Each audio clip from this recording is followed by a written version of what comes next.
Ini bang di rekening saya, terus dikirim tuh ada kurang lebih 80 jutaan. Saya ke toko buku tua, saya nyari bacaan waktu itu kan, bacaan saya udah habis. Nah di toko buku tersebut tuh saya nemu satu buku yang sangat menarik, yang saya nggak pernah lihat tuh. Si buku tuh dia punya sampul hitam tuh, bukunya kurang lebih tebalnya segini lah. Di buku itu dia punya sampul berlambangkan salib terbalik dan sedikit ada ornamen-ornamen, sama ada beberapa kalimat yang ada tulisan kayak In Gloriam Satanas.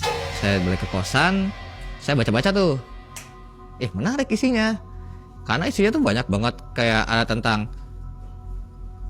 perlawanan-perlawanan terhadap agama dan kepercayaan tersebut gitu tuh, kayak ini yang ini kayak gimana segala macamnya kayak gitu tuh. Saya kan mungkin tertarik ya, keren nih gitu tuh. Udah, tapi saya juga penasaran kayak ini buku apa sebenarnya. Saya searching sedikit lah, ternyata itu tuh ada pecahan dari sebuah kitab yang namanya itu Codex Gigas. Saya baca-baca lagi Codex Gigas itu apa. Codex Gigas itu ternyata sebuah kitab yang berisikan tentang kitab iblis, tentang iblis, kitab iblis lah, atau ada orang luar juga bilangnya Book of Solomon. Book of Solomon itu yang berisikan tentang 72 iblis tersebut gitu tuh. Di satu hari ada diskusi tentang teologi, tentang ketuhanan. Berbagai macam, ada yang Kristen, ada yang Islam, ada yang atau segala macam lah gitu kan. Saya ikut diskusi karena ketika mereka bicarakan teologi, bicara tentang ketuhanan segala macam, saya orang yang menolak semua itu kayak, loh, kalau Tuhan lu bilang kayak gini, berarti lu diperbudak juga dong. Sedangkan kita as a human, kayak sebagai manusia, we have no God to serve gitu tuh. Itu adalah diri kita sendiri, apa yang kita capai milik kita sendiri gitu kan. Wah, segala macam saya perdebatan. Selesailah diskusi itu, selesai diskusi itu, saya cabut keluar dari ruangan, ada yang nyamperin saya. Namanya Kak Rangga. Itu dia cutting saya ternyata. Dia ngomong, lu mau ikut nggak nanti ketemu sama teman-teman gua? Mereka juga punya pemikiran sama kayak lu gitu tuh. Mereka orang-orang yang juga berpahaman sama lu, sealiran sama lu, kata gitu ya. Terus dia tuh nanya juga, tapi lu kenapa lu bisa sampai ngomong kayak gitu? Lu ateis? Dia nanya juga kok, lu ateis? Karena dia nggak tahu gitu juga kan, kayak, iya saya ateis bang, gua ateis. Kenapa emang? Lu ada waktu nggak nanti di lusa atau nggak minggu depan gitu, dia bilang gitu. Nanti gue coba jadwalin deh. Dah, gue balik kosan, baca lagi tuh. Karena kan belum selesai baca sampai selesai kan itu kan, baca. Wah makin asik tuh kan isinya.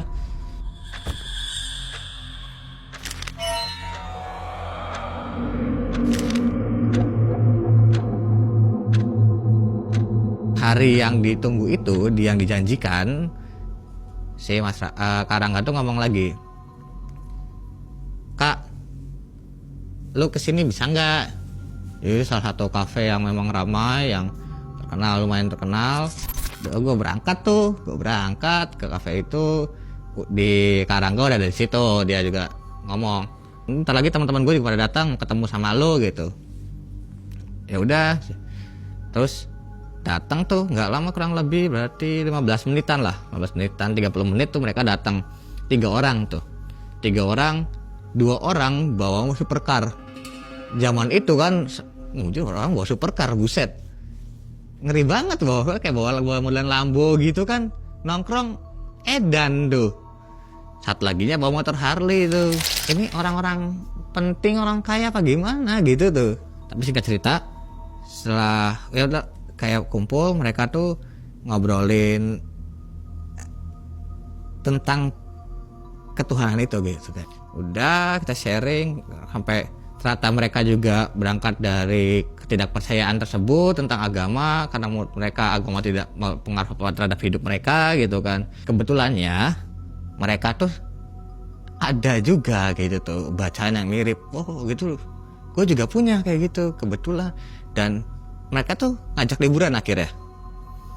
Kalau gitu gini aja, kita liburan nanti yuk ke luar negeri lah, saya kata gitu. Mereka mau luar negeri gitu kan. Saya bilang ke mereka, Kak, saya tuh nggak punya uang, mau liburan gimana? Terus kata mereka, udah nggak apa, tiket lu gue yang bayarin, penginapan apa gue di sana ada mention segala macamnya, gue lu cuma bawa badan, gitu. Kata dia tuh gitu, kata Karangga tuh.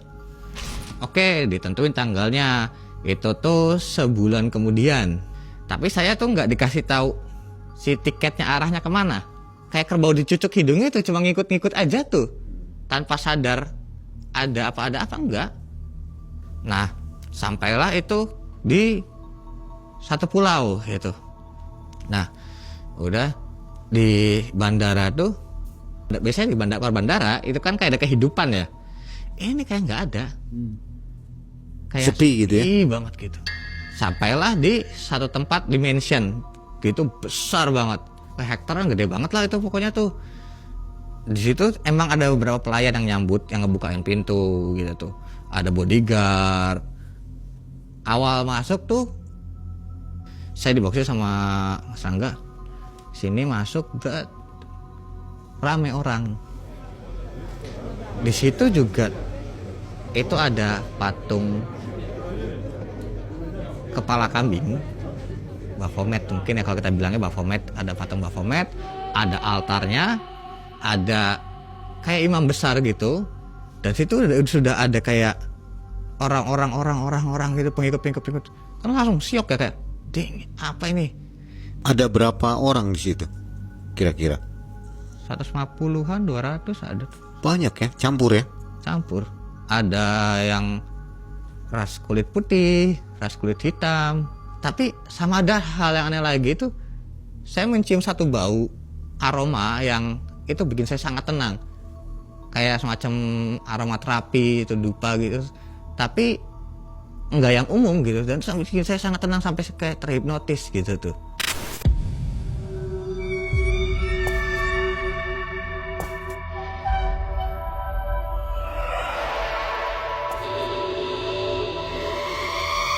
Si imam besar itu memulai upacaranya, mulailah dia berbicara ini.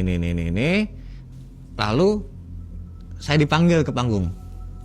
Jadi kan ada altar gitu tuh ya. Saya dipanggil ke situ. Kamu sini. Ikut aja, saya jalan, tuk, jalan ke panggung tersebut. Si imam itu tuh mengenalkanlah saya kepada para orang-orang situ. Ini adalah saudara baru kita.